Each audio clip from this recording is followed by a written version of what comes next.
Hello everyone, আসসালামু আলাইকুম। আশা করি সবাই ভালো আছেন। একটা শর্ট ভিডিও নিয়ে চলে আসলাম। নুজাকে নিতে গিয়েছি, আর গ্রামের বাড়ি পার্ক করা হবে না এটা তো হয়ই না। আসলে নিজেদের এরকম সুন্দর পার্ক থাকলে অবশ্যই যাওয়া হয়, আর আমি চাই তো আপনাদের সাথে শেয়ার করার জন্য। প্রতিবার যাচ্ছি, প্রতিবারই নতুন কিছু দেখছি, কারণ আগে যখন গিয়েছিলাম তখন সুইমিং পুল মাত্র ওপেন হয়েছে, তারপরও কাজ চলতেছে, এরকম কালারিং করা হয় না এই জায়গাগুলো। এবার পুরো একদম জোসভাবে কালারিং করা হয়েছে। এবার এত সুন্দর লাগতেছিল যে বলতে গেলে এখনও পুরোপুরি কাজ কমপ্লিট হয়নি, আরও অনেক কাজ বাকি। যেহেতু আরও রাইড অ্যাড করা হবে, আমি আবার আরেকটা কোনো ভিডিও বানাবো, মানে এটা নিয়ে ভিডিও চলতেই থাকবে এরকম মনে করেন।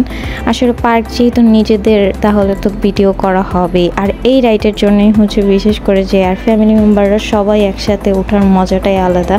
তারপরে এই যে গোছলের পরে নুজা আয়ান সব খেলাধুলা করতেছিল। তারপরে এই যে আমি পদ্ম ফুলের এখানে ভিডিও করবো, বাট পদ্ম ফুলটা এখনও ফুটে নেই। আমি যখন চলে আসি তখন ফুটেছে। আর এই যে আমার বোন যা যা রান্না করেছে, ওদের বাসা পার্কের সাথেই, তো আমরা খাওয়া দাওয়া করে আবারও পার্কে ছবি তুলতে যাই। আর ছবিগুলো আমি লাস্টে অ্যাড করে দিয়েছি। আজকে এই পর্যন্ত, আল্লাহ হাফেজ, ভালো থাকবেন।